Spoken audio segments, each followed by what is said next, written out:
ሰላም ሰላም የተወደዳችሁና የተከበራችሁ የአሁኑ ስፖርት አድማጭ ተመልካቾቻችን እንደምን ዋላችሁ። የለተሰኘው የከሰዓት ስፖርታዊ መረጃዎችን ከአሁን ስፖርት ይዘን መጥተናል። በርካታ መረጃዎችን ነው ይዘን መቅረብ የቻልነው። ከዚህም በተጨማሪ እንግዲህ በሳምንቱ መጨረሻ የተደረጉ የእንግሊዝ ፕሪሚየር ሊግን ጨምሮ ሌሎች ሊጎችንም እንዲሁ በስፋት በስተመጨረሻ ላይ የምንዳሰስ ነው የሚሆነው።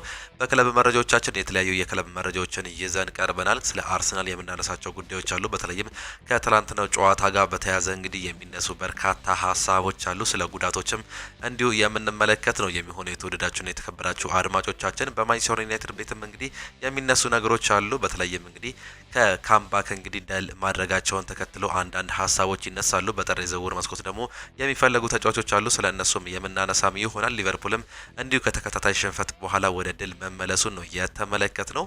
ስለ እሱም የምናነሳቸው ጉዳዮች አሉ። ስለ ሊቨርፑል አሰልጣኝ አርነ ስሎት፣ ስለ ኤንዞ ማሬስካ፣ ስለ ቼልሲ፣ ስለ ሌሎችም ክለቦች በስፋት እንመለከታለን። ብቻ እናንተ እስከ መጨረሻው ድረስ ከኛ ጋር እንድትቆዩ እንጋብዛችኋለን። እኛም ቀጥታ ወደ ፕሮግራሞቻችን አለፍን። ቅድሚያ የክለብ መረጃዎችን በማስቀደም እንጀምር።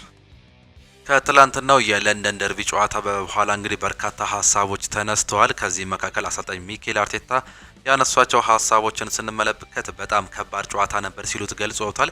ሁለት ቡድኖች በከፍተኛ ጥንካሬ እንዲሁም የትግል መንፈስ ሲጫወቱ ነበር። ሁለታችንም ለፕሪሚየር ሊግ ዋንጫ እየተዋጋ ነው የምንገኘው። ስለዚህ በየጨዋታው ውስጥ ጫና መኖሩ ተፈጥሯዊ ነገር ነው ሲሉ ነው የተናገሩት። ከቀይ ካርዱ በኋላ ትኩረት ማድረግ እንዲሁም ደግሞ ትክክለኛውን ውሳኔ ማድረግ ነበረብን፣ ነገር ግን ስህተት ሰርተናል ሲሉ አሰልጣኝ ሚኬል አርቴታም ተናግሯል። በተለይም እንግዲህ 58 ደቂቃዎችን በ10 ተጫዋች መጫወት የቻለው ቼልሲ ትላንትና አመርቂ ውጤት ነው በሜዳውና በደጋፊዎች ፊት ይዞ መውጣት እየቻለው ሚኬል አርቴታ ሲናገሩም ይህ ሳምንት በጣም ከባድ ነበር ለኛ፣ በአእምሮም ሆነ በአካል ተጋጣሚያችን ጠንካራ ነበሩ ሲሉም ገልጿል። በዛ ላይ ሁለት ቁልፍ ተጫዋቾቻችን አጥተናል። በዛ ላይ እነሱ ከቀናት በፊት በዚሁ ሜዳ የአውሮፓ ምርጥ ቡድን የሆነውን ባርሴሎናን 3-0 ረድተዋል። ይህ ደግሞ ጉልበት እንዲሁም ደግሞ በራስ መተማመን እየሰጣቸዋል ሲሉ ነው የተናገሩት። ወደ 10 ተጫዋቾች ዝቅ ማለታቸውን ከግምት ውስጥ በማስገባት ጨዋታውን እንደምናሸንፍ ጠብቄ ነበር፣ ነገር ግን ከሁለተኛው አጋማሽ በኋላ ቼልሲዎች በጥንካሬያቸው ቀጠሉ። እናም በዛ የጋለ ስሜት ውስጥ እንዲህ በርትቶ ጨዋታውን መቀጠል በጣም ከባድ ነበር፣ ነገር ግን አድርገውት አንድ ነጥብ ተካፍለን ወጥተናል ሲሉም ነው አሰልጣኝ ሚኬል አርቴታም የተናገሩት። ይህ እንግዲህ በአርሰናል ቤት ምን ያህል ከባድ ጨዋታ እንዲሁም ደግሞ ያለፉትን ተከታታይ ጨዋታዎች ምን ያህል ፈታኝ እንደነበሩ ነው መግለጽም የቻሉት። በተለይም እንግዲህ ከሳምንት በፊት በሰሜን ለንደን ደርቢ በፍላይ ኤሚሬትስ ስቴዲየም ቶተናምን ያስተናገዱበት ጨዋታ ከባድ እንደነበር በርካቶቻችን እናስታውሳለን። ምንም እንኳን 4-1 በሆነ ሰፊ ውጤት ያሸንፉ እንጂ ከባድ ድባብ የነበረበት እንዲሁም ደግሞ ከባድ ፊልማ የነበረበት ጨዋታም ነበር። ከዛም በኋላ ከ3 ቀን በኋላ እንግዲህ ያደረጉት ጨዋታ ሌላኛውን ከባድ ጨዋታ አድርገውም ነበር። በተለይም ከባየር ሙኒክ ጋር ያደረጉት የፍላይ ኤሚሬትስ ጨዋታ እንዲሁ ሌላኛው ፈታኝ እንደነበር ነው በርካቶቹ የሚያነሱት። ሁለተኛው አጋማሽ ላይ አንዳንድ ለውጦችን አድርገው ማሸነፍ ቢችሉም ያ ጨዋታ ከባድ እንደነበረ ይገለጻል። በሳምንት ውስጥ 3 ከባድ ጨዋታዎችን ማድረግ የቻለው የሚኬል አርቴታው አርሰናል እንግዲህ ሁለቱ ጨዋታዎች አሸንፎ አንዱን አቻ መውጣት ተችሏል። ነገር ግን የትላንትናው አቻ ምናልባትም ቼልሲ በሙሉ ተጫዋች ማለትም ሞይሴስ ካይሴዶ ባይወጣ ኖሮ እንግዲህ አቅጣጫው የመለወጥ እድል ይኖረዋል ሲሉ በርካቶቹም ያነሳሉ። እንዲሁም ደግሞ ምናልባትም እንግዲህ አርሰናል በ10 ተጫዋቾች ቼልሲ መጫወቱ ምናልባት ይህ ክለብ እንግዲህ መዘናጋት ውስጥ አስገብቶት ይሆናል ሲሉ በርካቶቹም የሚያነሱትም ጉዳይ ነው። ስለ ሜዲካል አፕዴት ስናነሳ እንግዲህ አርሰናል በቼልሲ ጨዋታ ያልተጠቀማቸው ተጫዋቾች የጉዳት ሁኔታ ምን ይመስል ነበር የሚለውን እንዲሁ እናብራራላችሁ። በትላንትናው ጨዋታ ላይ እንግዲህ በልምምድ ወቅት ከተጫዋቾች ጋር በተያያዘ በመጋጨቱ ከቼልሲ ጨዋታ ውጪ የነበረው ዊሊያም ሳሊባ ለብሬንትፎርዱ ጨዋታ ሊደርስ እንደሚችል ሪፖርቶች እየወጡ ይገኛሉ። በትላንትናው ጨዋታ ላይ በልምምድ ወቅት ነበር እንግዲህ ይህ ወሳኝ የመሀል ተከላካይ በጉዳት ምክንያት ከጨዋታ ውጪ መሆን እየቻለው። እሱንም ተከቶ እንግዲህ ክርስቲያን ሞስኬራ ወደ አሰላለፍ መግባቱን ተመልክተንም ነበር። በአሰላለፍ የወጣበት ሰዓት ላይ ክርስቲያን ሞስኬራ አሰላለፍ ውስጥ አልነበረም። ዊሊያም ሳሊባ ይህንን አካተውት ነበር። ነገር ግን በልምምድ ሰዓት ላይ መጎዳቱን ተከትሎ ነው እንግዲህ የተጫዋች መካተትም የቻለው። ምናልባትም በቀጣይ ጨዋታዎች ላይ እንግዲህ የመገኘት እድሉ አይታወቅም ሲሉ እየገለጹም ይገኛሉ። ሌላኛው ሊያንድሮ ትሮዛርድ ነው። ሊያንድሮ ትሮዛርድ ቀለል ያለ የመሰል ጉዳት ያጋጠመው ሲሆን ለሮቡ የብሬንትፎርድ ጨዋታ የመድረስ እድል ያለው መሆኑ ነው እየተዘገበ የሚገኘው። ያለፈው ጨዋታን እንዲሁ አመልጦታል። እንዲሁም ደግሞ አንዳንድ ጨዋታዎች ላይ እንግዲህ እጅግ በጣም ምርጥ አቋሙን እያሳየ የሚገኘው ሊያንድሮ ትሮዛርድ ምናልባትም በዚህ ዓመት እጅግ በጣም ድንቅ እንቅስቃሴ ቢያሳይም በጉዳት ምክንያት ያለፉት ጨዋታዎች አለመኖርን ምናልባትም አርሰናል እየጎዳው ይሆናል ሲሉ እየገለጹ ይገኛሉ። ምናልባት በቼልሲ ጨዋታ ላይ የተጫዋች ቢኖር ኖሮ ለውጦች የመኖር እድል አላቸው አላቸው ሲሉም ገልጿል። ጋብሪኤል ማጋሌዝ እንዲሁ ከጉዳት ጋር እየታገለም ነው የሚገኘው። ይህ ተጫዋች እንግዲህ በርካታ ጊዜያትን ከጉዳት ጋር እየታገለ ይገኛል። ያለፉትን 3 ጨዋታዎች መጫወትም አልቻለም። ከሮቡ ጨዋታ ውጪ መሆኑ እየተረጋገጠ ሲሆን እንደ አንዳንድ ዘገባዎች በዲሴምበር 27 አርሰናል ከብራይተን በሚያደርጉት ጨዋታ ወደ ሜዳ ይመለሳል ተብሎ እየተጠበቀም ይገኛል። ነገር ግን እስካሁን ድረስ እየተረጋገጠ ጉዳይ አይደለም። አሰልጣኝ ሚኬል አርቴታም እንግዲህ ትላንትና ከጨዋታው በኋላ ሀሳባቸውን ሲሰጡ ጋብሪኤል ማጋሌዝ ቶሎ አይመለስም ሲሉ ገልጸውም ነበር። በሚቀጥሉት 1 ጨዋታዎች ወይም ደግሞ 2 ጨዋታዎች የመመለስ እድል የለውም ሲሉ መዘገባቸውን ተመልክተንም ነበር። ይህ እንግዲህ ምናልባት 1 ወራትን እንግዲህ ከሜዳ ሊርቅ እንደሚችል እየተዘገበም ይገኛል። የዚህ ተጫዋች አለመኖር ሊያሳሳው ይችላል ተብሎ ነው የሚጠበቀው። የዊሊያም ሳሊባ እንዲሁ ቀጣይ ጨዋታ ላይ የማይኖር ከሆነ ሌላኛው አሳሳቢ ጉዳይ ነው ሲሉ እየገለጹም ይገኛሉ። ካይ ሃቨርትስም ይህ ተጫዋች እንግዲህ ከጉዳት እንደተመለሰ ይታወቃል። ካይ ሃቨርትስ በጉዳት ምክንያት ለወራት ከሜዳ መራቁ የሚታወቅ ሲሆን ሆኖም ለረቡ ጨዋታ የመድረስ እድል እንዳለው ነው እየተዘገበ የሚገኘው። ይህ ተጫዋች ወደ 4 ወር 5 ወር አካባቢ እንግዲህ በጉዳት ምክንያት አለመኖሩ ይታወቃል። አሁን ወደ ሜዳ እየተመለሰ ይገኛል። ነገር ግን በየትኛው ጨዋታ ላይ አሰላለፍ ውስጥ ይገባል የሚለው እስካሁን ድረስ ያልታወቀም ጉዳይ ነው። አርሰናል ቅጣት ይጠብቀዋልም እየተባለም ይገኛል። አርሰናል ከቼልሲ ጋር ባደረገው ጨዋታ ላይ አቻ ተለያይቷል። አርሰናል በትላንትናው ጨዋታ በጠቅላላ 6 ቢጫ ካርዶችን እየተመለከተ ሲሆን ኤፍኤ ባወጣው ሕግ መሰረት አንድ ቡድን በአንድ ጨዋታ 6 ቢጫ ካርዶችን ካስተናገደ 25000 ፓውንድ እንደሚቀጣ ያስቀመጠ በመሆኑ አርሰናል ይህ ቅጣት እየተገበረበታል ነው እየተባለ የሚገኘው። በትላንትናው ጨዋታ ሪካርዶ ካላፊዮሪ፣ ክርስቲያን ሞስኬራ፣ ማርቲን ዙቢሜንዲ፣ ፔሮ ሂንካምፔ፣ ቪክተር ዮኮሬሽ እንዲሁም ደግሞ ማይክል ሉዊስ ስኬሊ ቢጫ የተመለከቱ የአርሰናል ተጫዋቾችም ነበሩ። የአርሰናል ስፖርቲንግ ዳይሬክተር አንድሪያ በርታ ስፔናዊ የኤልቼ ተጫዋች ሮድሪጎ ሞንዶዛን ወደ መድፈኞቹ ለማምጣት እየሰራ መሆኑ ፉትቦል ኢንሳይደር እየዘገበ ይገኛል። ይህ ገና ታዳጊ የሆነው ተጫዋች እንግዲህ በአርሰናል ራዳር ውስጥ ከሆነ ወራትን እያስቆጠረም ይገኛል። አዲሱ ስፖርቲንግ ዳይሬክተር አንድሪያ በርታም ሌላኛውን የአማካይ ስፍራ ተጫዋች እንግዲህ የግላቸው ለማድረግ ብዙ ሙከራዎችን ያደርጋሉ ተብሎ እንደሚጠበቅ ተገልጿል። በተመሳሳይ ዜና ቼልሲ እንዲሁም ደግሞ ቶተናም ሞንዶዛን ለማስፈረም ፍላጎት እንዳላቸው ቲም ቶክ እየዘገበም ይገኛል። አርሰናል ከባድ ፉክክር ምናልባትም ከሌላኛው የለንደን 2 ክለቦች ቼልሲ እና ቶተናም ይጠብቀዋል ተብሎ ነው የሚጠበቀው። ሊሳንድሮ ማርቲኔዝ መመለሱ በድጋሚ መጫወቱ በጣም አስደሳች ነገር ነው ሲሉም ይገልጹታል። በጉዳት ምክንያት እንደተሰቃየና ከጨዋታ ውጪ እንደሆነ እናውቃለን። ሆኖም አሁን ተመልሷል ሲሉ ብሩኖ ፈርናንዴዝ ስለዚህ ተጫዋች መናገርም ተችሏል። አንድ ተጨማሪ አማራጭ ይኖረናል። እንደዚህ አይነት የተለየ ጥራት ያለው ወደ ስብስባችን በመመለሱ እጅግ በጣም ደስተኛ ነን ሲል ካፒቴን ብሩኖ ፈርናንዴዝ መናገሩን ነው የተመለከትነው። ይህ ተጫዋች እንግዲህ አምና በ2024-25 የውድድር ዘመን እንግዲህ ይህ ተጫዋች በጉዳት ምክንያት በሁለተኛው ሲዝን እንግዲህ ማንቸስተር ዩናይትድ ሊጠቀምበት አልቻለም። ያ ጉዳት እንግዲህ ከክሪስታል ፓላስ ጋር ባደረጉት የሴልሃርስት ፓርክ ስቴዲየም ጨዋታም ነበር። በዚህ ዓመት ዳግም በሴልሃርስት ፓርክ ስቴዲየም ባደረጉት ጨዋታ የመጨረሻዎቹን 10 ደቂቃ ተቀይሮ ገብቶ መጫወትም ችሏል። ይህም ለማንቸስተር ዩናይትድ እጅግ በጣም አስደሳች መሆኑ ነው የተገለጸው። የተጫዋች መመለሱ እንግዲህ በማንቸስተር ዩናይትድ ቤት ቨርሳታይል ነገሮችን ይሰጣል ተብሎም ይጠበቃል። ይህ ተጫዋች ምንም እንኳን የመሃል ተከላካይ ሆኖ መጫወት ቢችልም ቦታው እዛ ጋር ቢሆንም ቨርሳታይል በመሆኑ ምናልባት በዲፌንሲቭ ሚድፊልደርነት ቦታ ላይም እንዲሁ የመጫወት እድል እንዳለ ነው በርካቶቹ እያነሱ የሚገኙት። ብሩኖ ፈርናንዴዝ በአሁኑ በሚቀጥሉት ጨዋታዎች ላይ ምናልባትም ወደ 10 ቁጥር ተገፍቶ ከተጫወተ ይህ ተጫዋች ደግሞ ወደ ዲፌንሲቭ ሚድፊልደር የመምጣት እድል እንዳለው ያነሳሉ። ካርሎስ ካሴሜሮን እንዲሁም ደግሞ እሱን የማጣመር ወይም ደግሞ ካርሎስ ካሴሜሮ ተቀይሮ በሚወጣበት ሰዓታች ላይ ይህን ተጫዋች የመጠቀም እድል እንዳላቸው ተገልጿል። የትላንትናው ጨዋታ ላይ ካርሎስ ካሴሜሮ እንግዲህ ሙሉ ደቂቃዎችን መጫወቱ ምናልባትም ይህንን ፊትነስ ለማምጣት እድል ይሰጠዋል ተብሎ ቢጠበቅም ግን የዚህ ሁነኛ ተተኪ የመሆን እድል እንዳለው መረጃዎች እያሳዩም ነው የሚገኙት። አሰልጣኙ ሩበን አሞሪም ሲናገሩ እንግዲህ እንደማስበው በሁለተኛው አጋማሽ የበለጠ ጠንክረን ነበር፣ የተሻለም ሆነን ተጫውተናል ሲሉም ገልጿል። በአንጻሩ ተጋጣሚያችን በሁለተኛው አጋማሽ ደክመው ነበር፣ በዚያም ነገሮች ተገጣጠሙ ሲሉም ገልጿል። በተጨማሪ ሌሎች ጥቃቶችን የሚመስሉ ለምሳሌ ጆሽ በሁለተኛው አጋማሽ ኳስ የተቆጣጠረበት መንገድ እጅግ በጣም ልዩ ነው ሲሉም ይገልጹታል። ሰከንድ ቦል ስንከላከል የነበረበትን መንገድ እጅግ በጣም ልዩ ነበር። እንደዚህ አይነት ጥንቃቄዎች ለውጦች አሳይተናል ሲሉም ገልጿል። 2 ግቦችን ያስቆጠሩት ባለተሰጥኦ መሆናቸው እንደዚሁ ሊታሰብ ይገባል ሲሉ አሰልጣኝ ሩበን አሞሪም መናገራቸው ነው የተመለከትነው። አሰልጣኝ ሩበን አሞሪም ብሩኖ ፈርናንዴዝ በትላንትናው ጨዋታ ማብቂያ ላይ እግሩ ላይ ትንሽ ምቾት እንዳልተሰማው የገለጹ ሲሆን ሆኖም ይህ ጉዳት ተብሎ ሊጠራ የማይችል እንደሆነ በማስረዳት ምንም የሚያሰጋ ነገር የለም በማለትም ተናግሯል። በመጨረሻ አካባቢ ላይ እንግዲህ ወደ ባቱ አካባቢ ላይ እንዲህ የሃምስትሪንግ ምልክቶችን ተመልክተንም ነበር። ነገር ግን ይህ ምንም ነገር አሳሳቢ አይደለም ሲሉም ገልጿል። ማንቸስተር ዩናይትድ እንዲሁም ደግሞ የቆሙ ኳሶችን ስንመለከት እንግዲህ ማንቸስተር ዩናይትድ ከዚህ በፊት እጅግ በጣም የሚቸገረው የቆሙ ኳሶችን ማስቆጠር እንዲሁም ደግሞ የቆሙ ኳሶችን ወይም ደግሞ የሴት ፒሶችን እንዲሁ መከላከል ላይ እጅግ በጣም ችግር እንደነበረበት ይታወቃል። ነገር ግን ቀስ በቀስ ሴት ፒስ መርቻንት የሆነ ቡድን ነው ማለትም ባይቻልም እንግዲህ ማንቸስተር ዩናይትድ በዘንድሮ የውድድር ዓመት ከቆሙ ኳሶች በርካታ ግብ እድሎችን የፈጠረም ይገኛል። አምና ምን ያክል ቆሙ ኳሶች የመከላከል እድል የመፍጠር ድክመት ውስጥ እንደነበር የሚታወቅ ጉዳይ ነው። በዚህ ዓመት እንግዲህ ከሴት ፒስ በርካታ ጎሎችን እያስቆጠረም ይገኛል። በ2025 እንግዲህ ማንቸስተር ዩናይትድ በዚህ ዓመት ከተጀመረ በኋላ ከሴት ፒስ 10 ጎሎችን በማስቆጠር አርሰናል እኩል በእንግሊዝ ፕሪሚየር ሊግ የሚጠቀስ ክለብ መሆኑ ነው እየተመለከተን የምንገኘው። በትላንትናው ጨዋታ ላይ እንዲሁ ሁለቱም ኳሶች የሴት ፒስ ኳስ መሆኑን አንዘንጋው። አሰልጣኝ ሩበን አሞሪም ከኦሊ ጉናር ሶልሻየር በኋላ በሴልኸርስት ፓርክ ጨዋታ ያሸነፈ የማንቸስተር ዩናይትድ ዋና አሰልጣኝ መሆኑም ችሏል። አሰልጣኝ ኦሊ ጉናር ሶልሻየር ለመጨረሻ ጊዜ በደቡብ ለንደን ጨዋታ ያሸነፉበት እንደ አውሮፓውያን አቆጣጠር እንግዲህ በ2020 ነበር። ፖርቹጋል አሰልጣኝ ሩበን አሞሪም ይህን መጥፎ ሪከርድ በትላንትናው ዕለት እንዲሁ ማስተካከልም ችሏል። ሜሰን ማውንትም ይናገራል። ጥሩ እየተሰማኝ እገኛለሁ፣ ትልቅ እድል ነው፣ እኔ ሙሉ 90 ደቂቃ ተጫውቻለሁ ሲልም ይናገራል። ይህን ማድረግ ከቻልኩኝ ቆይቻለሁ፣ ሰሞኑን ጥሩ እየተሰማኝ እገኛለሁ፣ ጉዳቶችም ሆኖ ምኑ ነገሮችም የለብኝም ሲል ነው የሚናገረው። እግር ኳስንም እያጣጣምኩ ነው የምገኘው፣ በደጋፊዎች ፊት ደግሞ እንደዚህ አይነት ቀኖችን ሲቆጠሩ እጅግ በጣም ትልቅ ዋጋ አለው ሲል በጨዋታው ላይ እንግዲህ ሁለተኛውን ጎል እንዲሁም ደግሞ የማሸነፊያ ጎሉን ያስቆጠረው ሜሰን ማውንትም ይናገራል።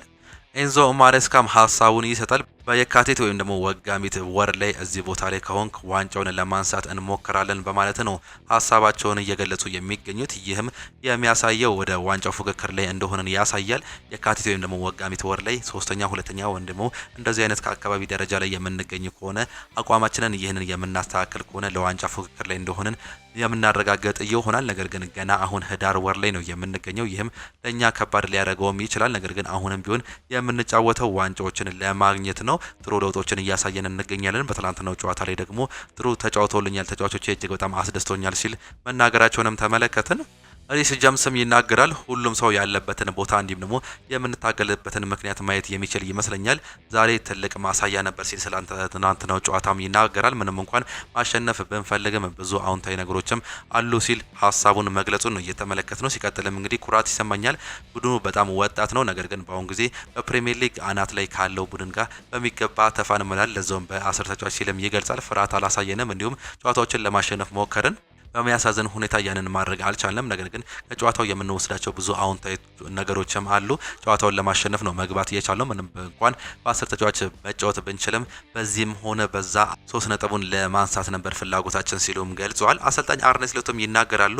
እኛ እንድንጫወት የፈለኩት ጨዋታ ተጫውተናል ሲል ሀሳብ መግለጻቸውን ነው የተመለከትነው። ከትላንትናው ጨዋታ በኋላ ማሸነፋችን እንዲህ ደግሞ ጎል ማስቆጠራችን ይህ ለኛ ጥሩ የመጀመሪያ እርምጃ ነው። ካሁን በኋላ በእንደዚህ አይነት ሁኔታዎች መቀጠል አለብን። ያለፉት ጨዋታዎችን እንዲሁ በማስታወስ ወይም ደግሞ እንደ ተነሳሽነት በማድረግ ቀጣዩ ጨዋታዎችን ማሸነፍና ማሸነፍ ይገባናል። ጥሩ አንድ እርምጃም ተራምደናል ሲሉም ነው ያገለጹት። ጆ ጎሜዝም ሲናገር እንግዲህ በዚህ ክለብ ውስጥ ትልቅ ተስፋም አለ፣ የማሊያው ክብደት ሊሰማቸው እንዲህ ደግሞ ለባጁ የተቻላቸውን ሁሉ ማድረግ አለባቸው እና ያንን ነገር እናውቃለን ሲል ነው የተናገረው። እኛ እንደ ደጋፊዎች ቀር ተሳይተናል፣ ግን ዋናው ነገር ሁላችንም አብረነን እናም ያ ሊሰማን ይችላል፣ ለውጦችን እያሳየን እንገኛለን ሲሉ ሀሳብ መስጠታቸው ነው መረጃዎች የሚያሳዩት።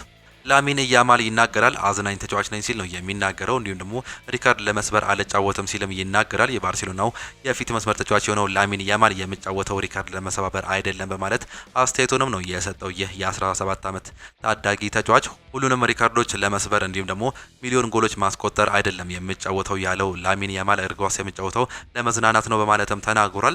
ራሱን አዝናኝ ተጫዋች ሲል የገለጸው ላሚን ያማል የመጨረሻ ዓላማዬ ሰዎችን ዘና ማድረግ እንዲሁም ደግሞ ትንሽ ትርኢት ማሳየት ነው ሲል ሀሳቡንም ገልጿል። ለሞሮኮ ለመጫወት አስበው እንደነበር ያነሳው ተጫዋቹ ነገር ግን ምርጫው ሲመጣ ስፔንን ለመምረጥ አላመነታውም ነበር፣ በአውሮፓ መጫወት ፍላጎቴም ነበር በማለትም ሀሳቡን ሰጥቷል። ለሞሮኮ የተለየ ፍቅር አለኝ፣ ሌላው ሀገሬ ነው ሲልም እንዲሁ ገልጿል። ነገር ግን የአውሮፓ እግር ኳስ የበለጠ ብዙ ተከታይ አለው፣ ከስፔን ጋር የዓለም ዋንጫን ማሸነፍ እድልም አለኝ ሲል ላሚን ያማል በትላንትናው ዕለት መናገሩን ነው የተመለከት ነው።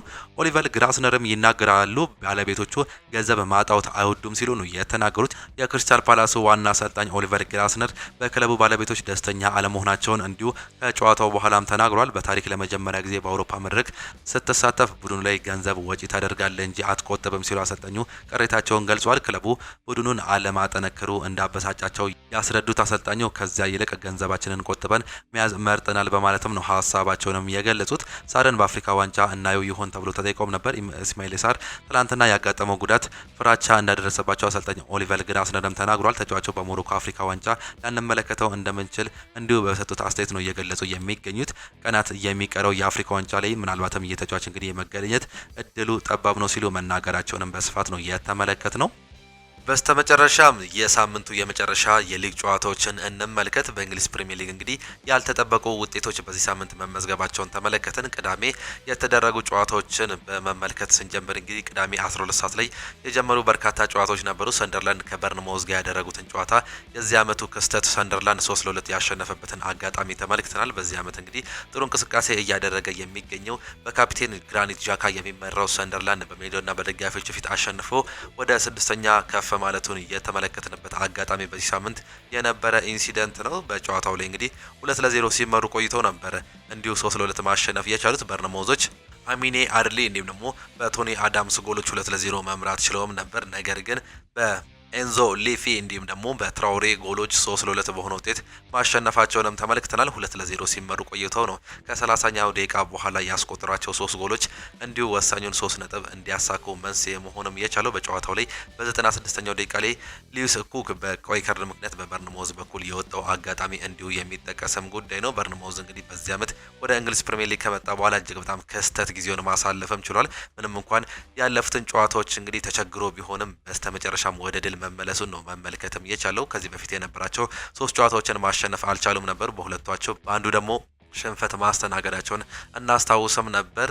በቀዳሚው ጨዋታ ግን ወደ ድል የተመለሱበትን አጋጣሚ በማስመልከት ወደ 6ኛ ደረጃ ላይ እንዲህ ከፍ ማለት መቻላቸውን በዛው በቅዳሜ ጨዋታ ተመለከተን። ሌላኛው ማንቸስተር ሲቲ ከሊድስ ዩናይትድ ጋር ያደረጉትን ጨዋታ እልህ አስጨራሽ ጨዋታ ተመልከተንም ነበር። አሰልጣኝ ፔፕ ጋርዲዮላ ከዳንኤል ፈርከ ጋር ያደረጉትን ጨዋታ እንግዲህ ትናንትና እጅግ በጣም ፈታኝ ጊዜ እንደነበረባቸው በቅዳሜ ዕለትም ተመልክተንም ነበር። ይህን ጨዋታ በተለይም በሊድስ ዩናይትድ በኩል ላለመውረድ ከሚደረገው ፉክክር ጋር ይህ በጣም ወሳኝ ነበር ለዳንኤል ፈርከ እንዲሁም ደግሞ ለፔፕ ጋርዲዮላው ቲም ደግሞ በማንቸስተር ሲቲም እንዲሁ ፉክክሩን መንፈስ ከፍም ለማድረግ እንዲሁም የሁለተኛ ደረጃነትን ለመያዝ የሚያደርጉትን ጥረት በሜዳቸውና በደጋፊዎች ፊት በኢታድ ተመልክተንም ነበር። በዚህ ጨዋታ ላይ እንግዲህ 3-2 በሆነ ውጤት የፔፕ ጋርዲዮላው ማንቸስተር ሲቲ ማሸነፍም ችሎ ነበር። ገና በአንደኛው ደቂቃ ላይ ነበር እንግዲህ ፊል ፎደን ከማቲያስ ኑኔዝ የተሻገረለትን ኳስ በማስቆጠር 1-0 መምራትም የቻለው ጓርዲዮል እንዲሁ 2-0 ማስቻለም ቻለ። ከዛ በኋላ ግን በዶሚኒክ ካልቨርት-ሎይን እንዲሁም ደግሞ በሉካስ ኒሜቻ 2 ጎሎች አቻ መሆን ቢችሉም በ91ኛው ደቂቃ ላይ ፊል ፎደን ወሳኛውን ጎል በማስቆጠር እንግዲህ 3-2 ማሸነፍም ችሏል። በ68ኛው ደቂቃ ላይ ሉካስ ኒሜቻ እንዲህ ፔናልቲ የተሳተፈበትን አጋጣሚ ተመልክተንም ነበር። ጓርዲዮል በሰራው ስህተት ምክንያት እንግዲህ ፔናልቲ አግኝተው ነበር። ያዛን ጨዋታ ላይ ግን ይህንን እድል መጠቀምም አልቻሉም። ሊድስ ዩናይትድ በተለይም በዳንኤል ፈርከ ስር እንግዲህ ጥሩ እንቅስቃሴ እያደረገ አይገኝም። አጀማመሩ ጥሩ ቢሆንም በአሁኑ ሰዓት ላይ እጅግ በጣም የከፋ ጊዜ ላይ ደርሷል። ይህንን ለማስተካከል እንግዲህ ምናልባትም የተለያዩ አሰልጣኞች ሊመጡ እንደሚችሉ ነው ከአሁኑ ግምቶች እየወጡ የሚገኙት። በተለይም ቶተናም እንዲሁም ደግሞ የሊድስ አሰልጣኝ የነበሩት አንጌ ፖስቴኮግሉ የመምጣት እድል አላቸው። ሌላኛው ደግሞ ብሬንዳን ሮጀርስ ዳግም ወደ እንግሊዝ ፕሪሚየር ሊግ የመምጣት እድል እንዳላቸው ነው ካሁኑ እየተገለጸ የሚገኘው። የዳንኤል ፈርከ ጉዳይ እንግዲህ በሚቀጥሉት 2 እና 3 ሳምንታት ውስጥ ምናልባትም እልባት የሚያገኝበት እድል እንዳለ ነው እየተገለጸ የሚገኘው። አምና የሻምፒዮንሺፑ አሸናፊ በመሆን ወደ እንግሊዝ ፕሪሚየር ሊግ ቢመጡም በዚህ ዓመት ግን ይህን ነገር ማስቀጠልም አልቻሉም። እጅግ በጣም እየተቸገሩም ይገኛሉ። ሌላኛው በተመሳሳይ ሰዓት የተደረገው የብሬንትፎርድና የበርንሌይ ጨዋታም ነበር። ብሬንትፎርድ በሜዳውና በደጋፊዎች ፊት በርንሌይን እንግዲህ 3-1 ማሸነፍም ችሏል። በዚህ ዓመት ክስተት የሆነው ኢጎር ቲያጎ 2 ጎሎችን ማስቆጠርም ችሏል። በ13 ጨዋታ ደግሞ 11 ጎሎችን ነው ማስቆጠርም የቻለው። ይህም እንግዲህ ምን ያህል ከበርንሌይ ጋር እየተዋሃደ እንዲሁም ደግሞ እየተስማማው እንደሆነ ነው መረጃዎች የሚያሳዩት። ኢጎር ቲያጎ በተለይም እንደ ብሪያን ምቤሞና ዮሐን ዊሳ የመሳሰሉ ተጫዋቾች ከለቀቁ በኋላ እንግዲህ ዳግም ሌላ ውልደትን አስመልክቶናል። ይህም ተጫዋች ምናልባትም ወደ ሌሎች ታላላቅ ክለቦች የሚሄድ እድል አለው እየተባለም ነው የሚገኘው። ገና ካሁኑ በሚያሳየው አቋሞች ባለፉት 13 ጨዋታዎች 11 ጎሎችንም እንዲሁ ማስቆጠር መቻሉን በአጥቂ ቦታ ላይ ተመልክተናል። አይምሬ የሆነ አጥቂ መሆኑን በርካቶቹም ያነሱለታል። ሌላኛው ምሽት 2 ሰዓት ተኩል ላይ የተደረገው የኤቨርተን እና የኒውካስልን ጨዋታ ስንመለከት ኒውካስል ዩናይትድ ከሜዳቸው ውጪ 4-1 በሆነ ውጤት አሸንፈው መመለስም ችለዋል። ከሜዳቸው ውጪ ያደረጉትን ጨዋታ እጅግ በጣም በጥሩ ሁኔታ ነው መጨረስም የቻሉት። ማሊክ ቲያው 2 ጎሎችን ያስቆጠረ ሲሆን ሉዊስ ሜሊ እንዲሁም ደግሞ ኒክ ወልትማዴ ናቸው ጎሎችን ማስቆጠርም የቻሉት። ኬራን ዲብሪሃል ብቸኛዋን ጎል ለኤቨርተን ያስቆጠረም ተጫዋችም ነበር።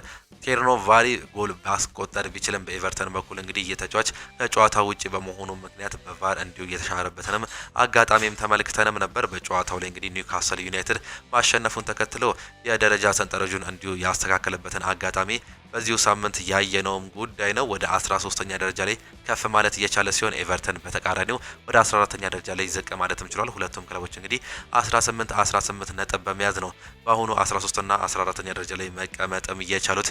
እነዚህ የእንግሊዝ ፕሪሚየር ሊግ ክለቦች ኒውካስል ዩናይትድ በዚህ ዓመት አሌክሳንደር ኢዛክን ከለቀቀ በኋላ እየተቸገረም ይገኛል። አሰልጣኝ ኤዲ ሃው ይህን ነገር ለመቀየር እንዲሁም ደግሞ ወደ ቶፕ 6 ፉክክር ውስጥ ለመመለስ የሚያደርጉትን ጥረት ካሁኑ እንዲሁ ማስቀጠል እንዳለባቸው በርካቶቹም ያነሳሉ። ቶተናም ሆስፐር ከፉላም ጋር ያደረጉት ሌላኛው ተጠባቂ ጨዋታም ነበር። ቶተናም ሆስፐር በዚህ ዓመት በሜዳውና በደጋፊዎች ፊት እንግዲህ ምንም ሊሳካለት አልቻለም። አምና ባስመረቀው ስቴዲየም ውስጥ በአሰልጣኝ ቶማስ ፍራንክ ስር እየተቸገረም ይገኛል። ምንም እንኳን በጨዋታ ወይም ደግሞ በቦል ፖዚሽን እየተሻለ ቢሆንም በሜዳቸውና በደጋፊዎች ፊት የሚያደርጓቸው ጨዋታዎች በሽንፈት ነው እያጠናቀቁ የሚገኙት። በዚህ ሳምንትም ያደረጉትን ጨዋታ እንዲሁ በፉላም በሜዳቸውና በደጋፊዎች ፊት 2-1 በሆነ ውጤት ተሸንፈዋል። ኬንቴቴ እንዲሁም ደግሞ ሃሪ ዊልሰን ነበሩ ጎሎችን ማስቆጠር የቻሉት። መሐመድ ቅዱስ ብቸኛዋን እንዲሁም ደግሞ ማስተዛዘኛውን ጎል እንዲሁ በጨዋታው ላይ ያስቆጠረም ተጫዋች ነው። ቶተንሃም ሆትስፐር በአሰልጣኝ ቶማስ ፍራንክ ስር እንግዲህ በሜዳቸውና በደጋፊዎች ፊት የሚያደርጓቸው ጨዋታዎች እጅግ በጣም ከባድ እየሆነባቸው ይገኛል። ምንም እንኳን ከሜዳቸው ውጪ ያላቸው ስታቲክስ ጥሩ ቢሆንም በሜዳቸው ግን መጥፎ ሪካርድ ነው መያዝም እየቻሉት። ያለፈውን የሰሜን ለንደን ደርቢ ከሜዳቸው ውጪ ያልተጠበቀ ከባድ ሽንፈት ካስተናገዱ በኋላ እንዲሁ በሜዳቸውና በደጋፊዎች ፊት ከባድ ሽንፈትም አስተናግዷል። በዚህም የተነሳ ወደ 12ኛ ደረጃነት ዝቅ ማለት መቻሉ ነው መመልከትም የቻለው። ቶተንሃም ሆትስፐር ካለፉት 4 ጨዋታዎች ምንም ድል ማስመዝገብ አልቻለም። አንዱን አቻ የወጣ ሲሆን በሶስቱ ሽንፈት ማስተናግዷል። ይህም እንግዲህ ዳንኤል ፈርከ ይህም እንግዲህ ቶማስ ፍራንክ የተቸገሩበት ጊዜ እንደሆነ በርካቶቹም ያነሳሉ። እንዲሁም ደግሞ ትላንትና የተደረጉ ጨዋታዎችም ነበሩ። በተለይም በርካቶቹ የሚጠብቁት የትላንትናዎቹ የእንግሊዝ ፕሪሚየር ሊግ ጨዋታዎች ነበሩ። ቀን 9 ሰዓት ላይ የተደረገው የክሪስታል ፓላስና የማንቸስተር ዩናይትድ የሴልሃርስት ፓርክ ስቴዲየም በለንደን የተደረገው ጨዋታም ነበር። ይህን ጨዋታ ማንቸስተር ዩናይትድ ከመመራት ተነስቶ ካምባክ በማድረግ እንግዲህ 2-1 ማሸነፍም ችሏል። በተለይም በሁለተኛው አጋማሽ ጥሩ እንቅስቃሴ በማድረግ እንግዲህ ወሳኛውን 3 ነጥብ ማሳካት መቻላቸው ነው የተመለከት ነው። ከጨዋታው በፊት አሰልጣኝ ሩበን አሞሪም በየትኛውም ሰዓት እንጫወት፣ በ9 ሰዓት ወይም ደግሞ በ6 ሰዓት በምሳ ሰዓት እንጫወት፣ ሌሊት እንጫወት፣ ግዴታ መጫወት እንዲሁም ደግሞ ማሸነፍ አለብን። እኛ እንደምንጫወተው ሁሉ ሌሎች ተቃራኒ ቲማቸውንም እንዲሁ ለመጫወት ነው የሚመጡት፣ እኛ ደግሞ የማሸነፍ ግዴታ ውስጥ እንገኛለን ሲሉ ገልጸው ነበር። በተለይም በኦልድ ትራፎርድ ያልተጠበቀ የኤቨርተን ሽንፈት ካስተናገዱ በኋላ ከፍተኛ ተቃውሞ የደረሰባቸው አሰልጣኝ ሩበን አሞሪም ይህ 3 ነጥብ እጅግ በጣም አስፈላጊ ነበር ለተጫዋቹ እንዲሁም ደግሞ ለአሰልጣኝ ስታፍ አባላትም። በዚህም የተነሳ እንግዲህ በመጀመሪያው አጋማሽ ሌኒ ዮሮ የሰራውን ስህተት ተከትሎ ጃን ፊሊፔ ማቴታ ጎል ማስቆጠርም ችሎ ነበር። በዚህም በፔናልቲ በማስቆጠር 1-0 መምራትም ችሎ ነበር። እቺ ፔናልቲ እንግዲህ ሁለቴ ነው መመታትም የቻለችው። በተለይም የመጀመሪያውን ፔናልቲ በ34ኛው ደቂቃ ላይ ሲመታ የግራ እግሩ እንደገና መንካቱን ተከትሎ ፔናልቲው እንዲደገም መንስኤም ሆነ። ነገር ግን ሁለተኛውንም ፔናልቲ እንዲሁ ይሄ ፈረንሳይ የአጥቂ ስፍራ ተጫዋች ጃን ፊሊፔ ማቴታ በማስቆጠር 1-0 መምራትም ቻሉ። ማንቸስተር ዩናይትድ በመጀመሪያው አጋማሽ ብዙ ችግሮች አጋጥመውትም ነበር። በመከላከሉም ብዙ ክፍተቶች እንደነበረም ተመልክተንም ነበር። በተለይም ሌኒ ዮሮ ይህችን ስህተት ከሰራ በኋላ እንግዲህ ይህ የ19 ዓመት ታዳጊ ተጫዋች እጅግ በጣም ከራሱ ጋር መሆኑም ከብዶትም ነበር።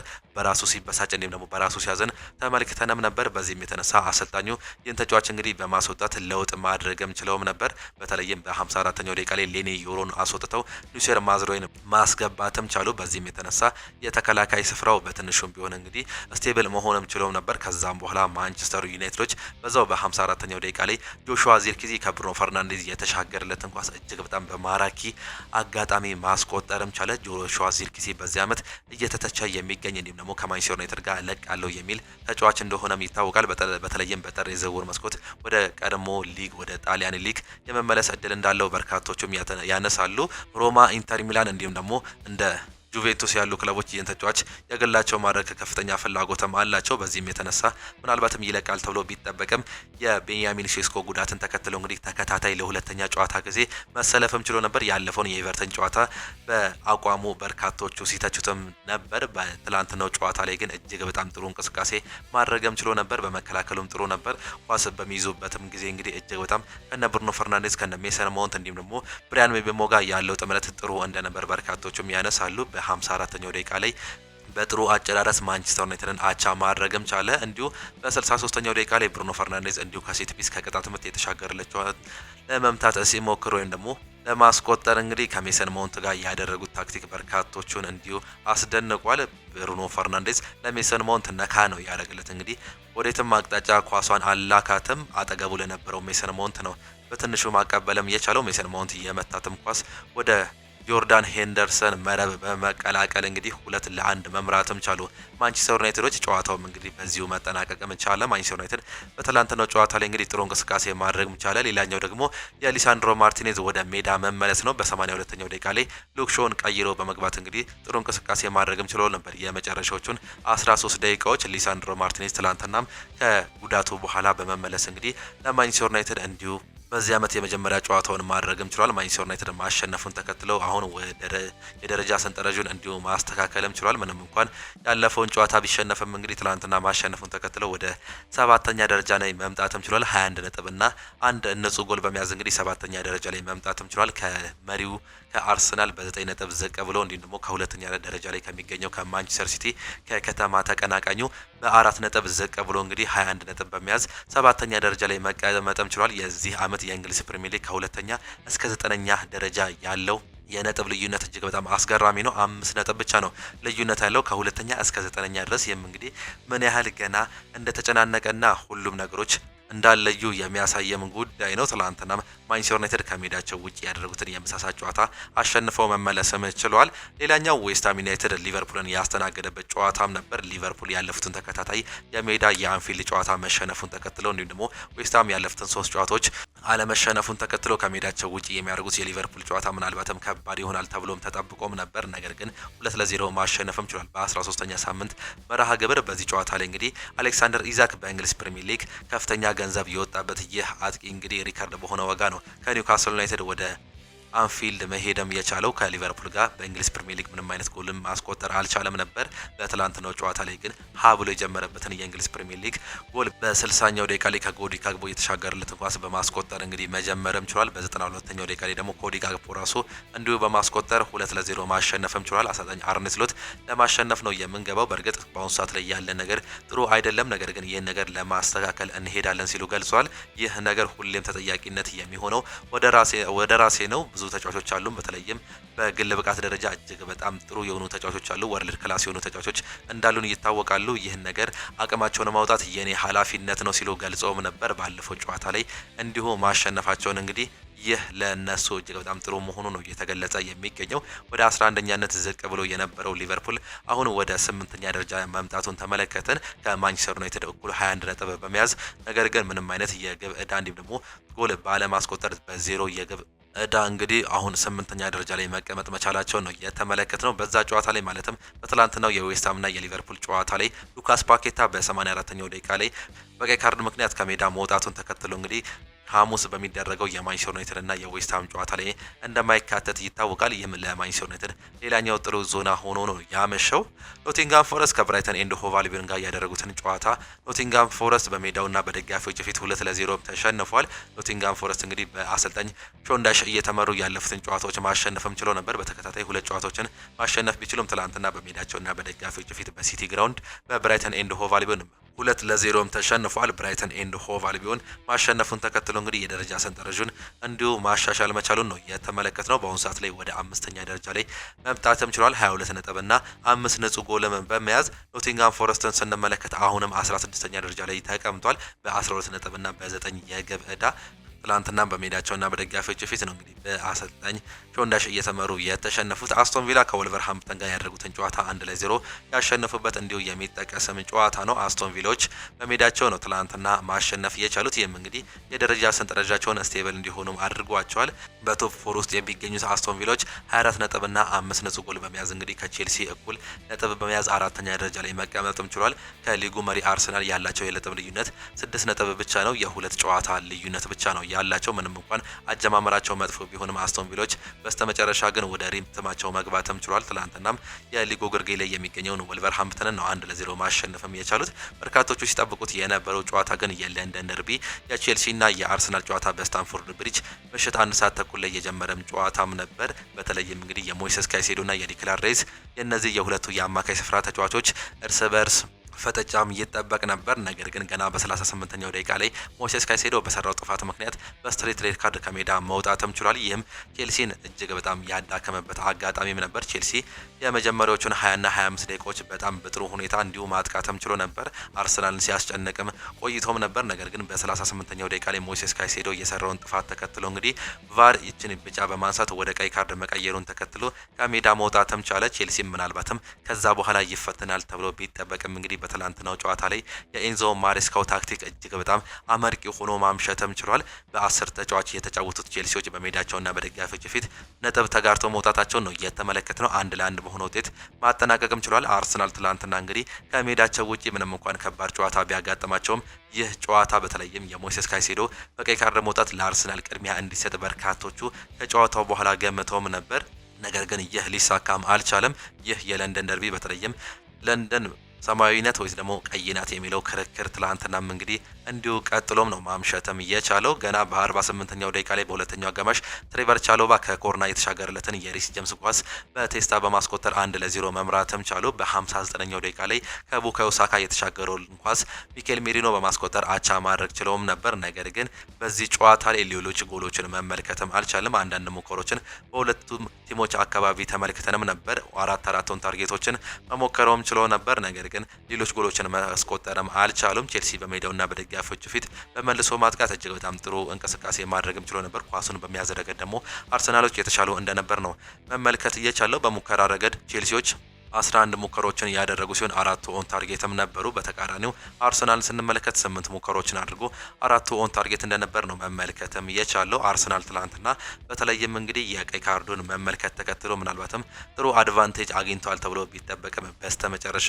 ነጥብ ተጋርተው መውጣትም ችሏል። ይህም ለቼልሲ ጥሩ እቅድ ወይም ደግሞ ጥሩ እድል መሆኑ ነው የሚገለጸው። ቼልሲ አርሰናልን በዚህ ዓመት እንግዲህ እጅግ በጣም ጠንካራ የሚባለውን ወርልድ ክላስ ላይ የሚገኘውን አርሰናልን እንዲሁ በ10 ተጫዋች አቻ መውጣቱ በርካቶቹ በአሁኑ ሰዓት ላይ እያደነቁት ይገኛሉ። አርሰናል በዚህ ዓመት በቲም ስፕሪት በእያንዳንዱ የግል ብቃት እንደ አርሰናል ጥንካሬ ያለው ቲም እንደሌለ በርካቶቹም ያነሳሉ። ነገር ግን የወጣቱ ቲም ቼልሲ ትላንትና አርሰናል ማቆም መቻሉ እጅግ በጣም አስደናቂ እንደሆነ በርካቶቹም የሚያነሱትም ጉዳይ ነው። ቼልሲዎች ምንም እንኳን በወጣት ተጫዋቾች ቢጫወቱም እንግዲህ ትላንትና ጥሩ እንቅስቃሴ፣ አልሸነፍ ባይነት፣ አልበገር ባይነትን በቼልሲ በኩል ተመልክተናል። አርሰናልም ምንም እንኳን ለማሸነፍ ብዙ ጥረቶችን ቢያደርግም ከሜዳቸው ውጪ ይህ ነገር ግን ሊሳካላቸውም አልቻለም። በአሁኑ ሰዓት ላይ በ30 ነጥብና በ18 ንጹህ ጎል እንግዲህ አርሰናሎች አንደኛ ደረጃ ላይ መቀመጥም ችሏል። ማንቸስተር ሲቲ በ25 ነጥብና በ15 ንጹህ ጎል ሁለተኛ ደረጃ ላይ የተቀመጠ ሲሆን ቼልሲ በ24 ነጥብ እንዲሁም በ12 ንጹህ ጎሎች ሶስተኛ ደረጃ ላይ መቀመጥ መቻላቸውንም ተመለከትን። አስቶን ቪላ በተመሳሳይ በ24 ነጥብና በ5 ንጹህ ጎል አራተኛ፣ ብራይተን አምስተኛ፣ ሰንደርላንድ ስድስተኛ፣ ማንቸስተር ዩናይትድ ሰባተኛ እንዲሁም ሊቨርፑል ስምንተኛ ደረጃ ላይ የተቀመጡ ክለቦች ናቸው። በእንግሊዝ ፕሪሚየር ሊግ ሊድስ ዩናይትድ፣ በርንሌይና ወልቨርሃምፕተን የሊጉን ግርጌ በመያዝ 18፣ 19ና 20ኛ ደረጃ ላይ የተቀመጡ የእንግሊዝ ፕሪሚየር ሊግ ክለቦች መሆናቸውን ነው የተመለከትነው። በስፔን ላ ሊጋ የተደረጉ ጨዋታዎችን ስንመለከት ቅዳሜ 4 ያክል ጨዋታዎች ተደርገውም ነበር። ማዮርካ ከኡሳሱና ሁለታቸው የወጡበት፣ ሌቫንቴ በአትሌቲኮ ቢልባኦ በሜዳው 2-0 የተሸነፈበት፣ አትሌቲኮ ዲማሪ ደግሞ ሪያል ኦቪዲዮን 2-0 ያሸነፈበት ጨዋታን ተመለከትን። እንዲሁም በስፖቲፋይ ካምፕኑ ባርሴሎና ዲፖርቲቮ አላቬዝን አስተናግዶ 3-1 ያሸነፈበት ሌላኛው ተጠባቂ ጨዋታም ነበር። ይህን ጨዋታ ማሸነፉን ተከትሎ ትላንትና ሪያል ማድሪድ አቻ መውጣቱን ተከትሎ ደግሞ ወደ ሊጉ መሪነት ባርሴሎና እንዲሁ መምጣትም የቻለበትን አጋጣሚ እድልም መፍጠርም ችሏል። ትላንትና በስፔን ላሊጋ ሪያል ሶሴዳድ በቪያሪያል 3-2 የተሸነፈበት፣ ሼቪያ እንዲሁ በሜዳው በሪያል ቤቲስ 2-0 የተሸነፈበት፣ ሴልታ ቪጎም በኢስማኞል በሜዳውና በደጋፊዎቹ ፊት 1-0 የተሸነፈበትን ጨዋታ እየተመለከትን ሲሆን ጂሮና ከሪያል ማድሪድ ያደረጉትን ጨዋታ ደግሞ አንዳቻ በሆነ ውጤት ማጠናቀቅም ችሏል። በጨዋታው ላይ ኪሊያን ምባፔ ትላንትናው እንዲሁ ጎል ማስቆጠር እየቻለም ተጫዋች መሆኑን ነው እየተመለከትነው። ነገር ግን ሪያል ማድሪድ ነጥብ መጣሉን ተከትሎ ወደ ሁለተኛነት ዝቅ ማለትም ችሏል። ከዚህ በፊት እንግዲህ ያለፉትን ጨዋታዎች ተከታታይ 3 ጨዋታዎች ማሸነፍም አልቻለም ሪያል ማድሪድ። ይህም እንግዲህ ካለፉት 9 ነጥብ ማግኘት ካለባቸው 3 ነጥብ ብቻ ነው ማግኘትም የቻሉት። 6 ነጥብ መጣላቸውን ተከትሎ በ5 ነጥብ ልዩነት ሲመሩ የነበረው ሪያል ማድሪዶች አሁን በሁለተኛ ደረጃነት ተቀምጧል። ባርሴሎና ደግሞ በተቃራኒው በ1 ነጥብ ልዩነት እንዲሁ እየመራም ይገኛል። ነገር ግን አትሌቲኮ ዲ ማድሪድ ከባርሴሎና ጋር የሚያደርጉት የነገ ወሳኝ ጨዋታም አለ። የጨዋታ እንግዲህ እጅግ በጣም ወሳኝ ነው ለባርሴሎናም ይሁን ለአትሌቲኮ ዲ ማድሪድ። አትሌቲኮ ዲ ማድሪድ ያለፉትን ጨዋታዎች መሸነፍም አልቻለም። ይህም እንግዲህ ጥሩ ደረጃ ላይ እንዳለም ያሳያል። የጨዋታ አትሌቲኮ ዲማሪድ የሚያሸንፍ ከሆነ በመሀል ሪያል ማድሪድ ተጠቃሚ ይሆናል። የሁለቱ ጨዋታዎች እንግዲህ ለሪያል ማድሪድ እጅግ በጣም ወሳኝ እንደሚሆን ነው ካሁኑ እየተገለጸም የሚገኘው። እነዚህ እንግዲህ በስፔን ላሊጋና በእንግሊዝ ፕሪሚየር ሊግ የተደረጉ የዚህ ሳምንት መርሃ ግብሮችም ናቸው።